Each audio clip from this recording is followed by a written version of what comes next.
Halo, saya Halimah Sadiah. Pada video kali ini, saya akan menjelaskan tentang konsep kesebangunan pada segitiga. Untuk mempelajari konsep kesebangunan pada segitiga, kita akan menggunakan beberapa alat peraga.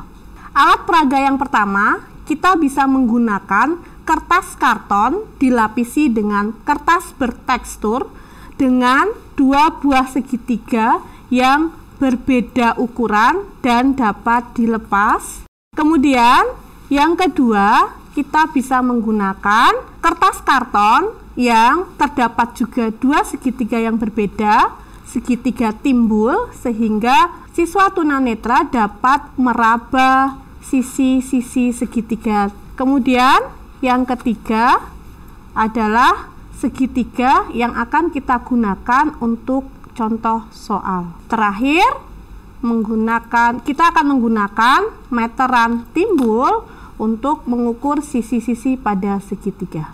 Baik, kita akan mulai mempelajari konsep kesebangunan pada segitiga. Untuk memahami kesebangunan pada segitiga, kita ingat kembali bahwa dua segitiga dikatakan sebangun jika memiliki minimal dua sudut yang bersesuaian sama besar atau kongruen. Dua sudut yang kongruen adalah dua sudut yang memiliki bentuk dan ukuran yang sama. Untuk lebih jelasnya, kita dapat memberi pengalaman kepada siswa tunanetra untuk mencari sudut-sudut yang bersesuaian. Kita bisa menggunakan alat peraga kita yang pertama, yaitu kertas karton yang bertekstur dengan segitiga yang dapat dilepas. Untuk segitiga pertama yang berada di sebelah kiri, kita sebut dengan segitiga ABC. Pada sudut-sudutnya telah diberi huruf braille untuk memudahkan siswa tunanetra meraba. Kemudian minta siswa tunanetra untuk menyebutkan sudut-sudut yang terdapat pada segitiga ABC. Siswa akan menyebutkan dari kiri bawah, siswa akan meraba titik A, kemudian ke kanan akan menemukan titik B, kemudian mengikuti alur ke atas, sisi miring, di titik ketiga siswa akan meraba titik C. Kita coba tuliskan untuk segitiga ABC terdapat sudut ABC, sudut BCA, sudut CAB.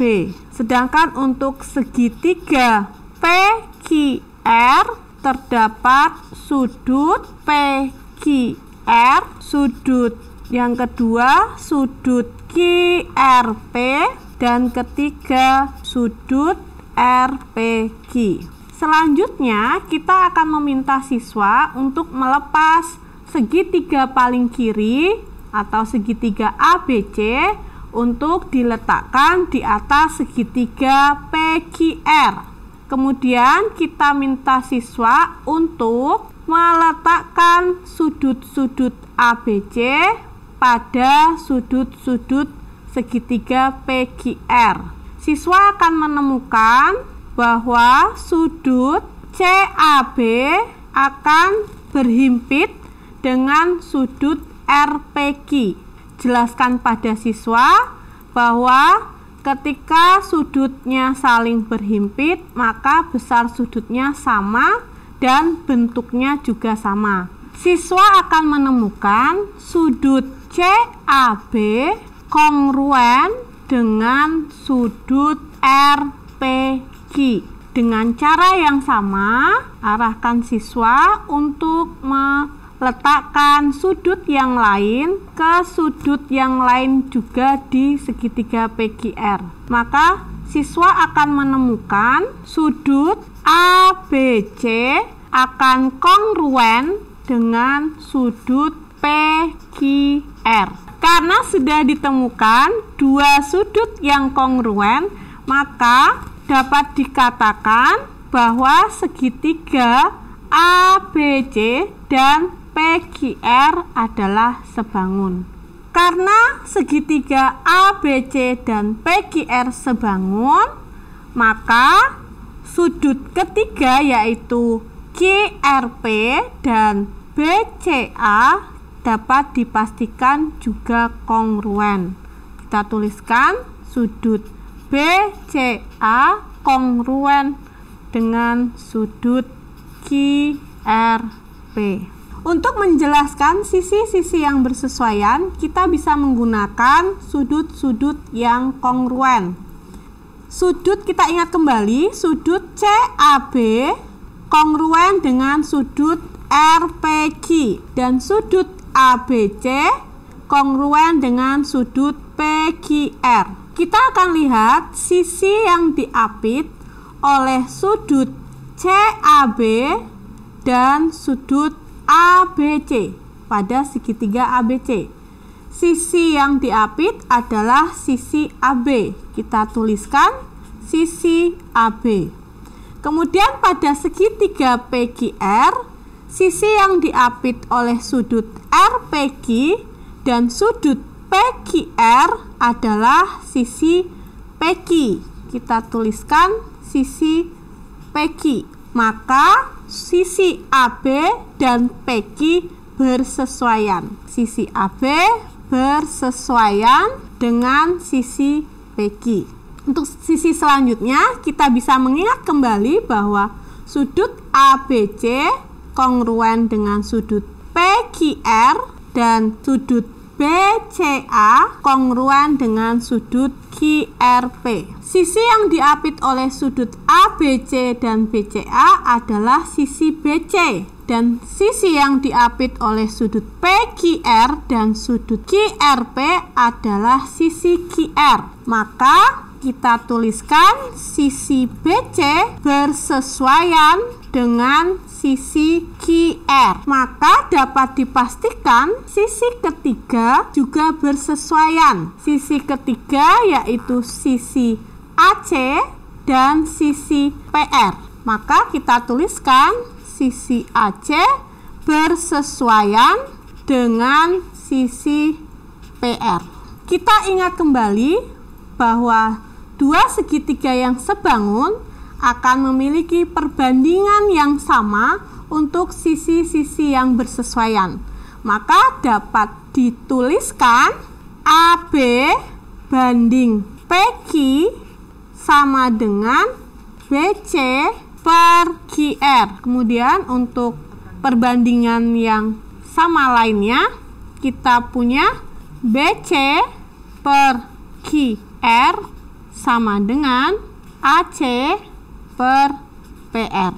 Dan yang ketiga, kita punya perbandingan AC per PR akan sama dengan AB per PQ.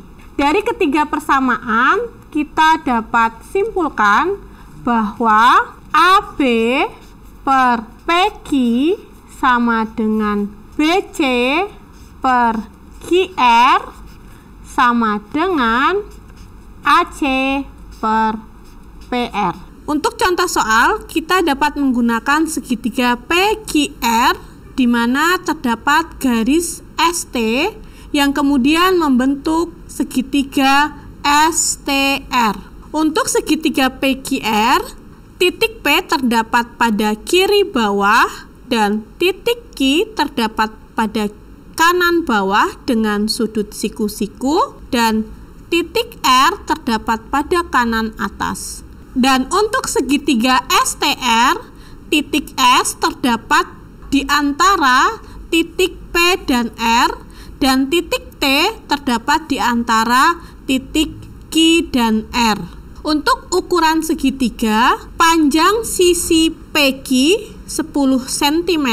Di sini terdapat angka Braille yang dapat diraba oleh siswa tunanetra. Kemudian QT 12 cm dan TR 12 cm. Sisi RS 13 cm dan sisi SP 13 cm. Kemudian bagaimanakah kita mencari panjang garis ST jika menggunakan konsep kesebangunan dua segitiga? Untuk memudahkan siswa dalam menjawab pertanyaan, kita bisa membuat segitiga STR dan dipisahkan dari segitiga PQR sehingga didapat dua segitiga secara terpisah. Untuk menggunakan konsep kesebangunan, maka kita harus memastikan apakah dua bangun segitiga PQR dan STR sebangun. Maka kita bisa memulai dari memastikan sudut-sudut yang bersesuaian kongruen. Minimal dua pasang sudut akan kita buktikan dua pasang sudut tersebut kongruen. Kita bisa memulai dari sudut yang dimiliki bersama oleh segitiga PQR dan STR, yaitu terdapat sudut QRP dan sudut TRS. Ini adalah sudut yang dimiliki bersama oleh kedua segitiga. Kita coba tuliskan sudut QRP kongruen dengan sudut TRS. Selanjutnya, kita akan mencari apakah terdapat sudut yang kongruen selain sudut QRP dan sudut TRS.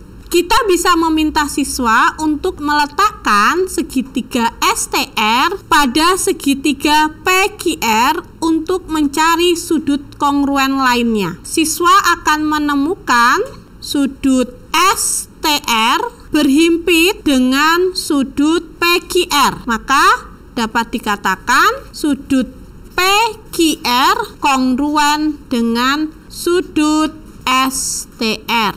Karena sudah menemukan dua pasang sudut yang kongruen, maka dapat dikatakan bahwa segitiga PQR sebangun dengan segitiga STR. Karena segitiga PQR sebangun dengan segitiga STR, maka untuk sudut RPQ kongruen dengan sudut RST. Dengan begitu, perbandingan sisi-sisi yang bersesuaian pada segitiga PQR dan STR akan sama. Kita bisa menggunakan konsep tersebut untuk mencari panjang garis ST. Sebelumnya, kita akan mencari sisi-sisi yang bersesuaian dengan menggunakan sudut-sudut yang kongruen. Seperti sebelumnya, kita ingat kembali sudut QRP kongruen dengan sudut TRS dan sudut PQR kongruen dengan sudut STR. Maka, kita akan temukan sisi yang diapit sudut QRP dan sudut PQR. Maka sisi yang diapit adalah sisi QR. Kita tuliskan sisi QR. Sisi QR ini akan bersesuaian dengan sisi pada segitiga STR yang diapit oleh sudut TRS dan sudut STR. Maka ditemukan sisi TR yang bersesuaian dengan sisi QR. Kemudian kita akan mencari sisi yang bersesuaian lainnya. Karena yang kita cari adalah ST, kita akan coba cari sisi yang bersesuaian dengan ST. Sisi ST diapit oleh sudut RST dan STR. Sedangkan sudut STR kongruen dengan sudut PQR dan sudut RST kongruen dengan sudut RPQ. Maka kita cari sisi yang diapit oleh sudut PQR dan sudut RPQ. Maka sisi yang diapit oleh kedua sudut tersebut adalah sisi PQ. Bisa kita tuliskan PQ bersesuaian dengan ST. kita sudah menemukan dua sisi yang saling bersesuaian. Maka kita bisa menghitung panjang ST dengan persamaan QR per PQ sama dengan TR per ST. Namun sebelum kita mencari panjang QR, kita ingat kembali bahwa panjang sisi yang diketahui adalah panjang sisi QT dan panjang sisi TR. Maka kita perlu mencari terlebih dahulu panjang sisi QR. Sehingga kita peroleh panjang QR adalah QT ditambah TR. Sehingga panjang sisi QT 12 dan panjang sisi TR 12. Jumlahnya 24. Setelah itu kita mensubstitusikan untuk panjang QR, panjang PQ, panjang TR, dan panjang ST pada persamaan. Panjang QR 24, panjang PQ 10 sama dengan panjang TR 12 dan panjang ST yang ditanyakan. Kita bisa menyederhanakan 24 per 10 menjadi 12 per 5 sama dengan 12 per ST. Maka besar ST adalah 5. Maka untuk besar sisi ST adalah 5 cm. Pendamping sekalian bisa memberikan contoh soal yang lainnya untuk siswa tunanetra dengan segitiga yang bermacam bentuknya. Terima kasih, semoga video ini bermanfaat dan dapat digunakan oleh para pendamping untuk mengajarkan konsep kesebangunan pada siswa tunanetra. Terima kasih.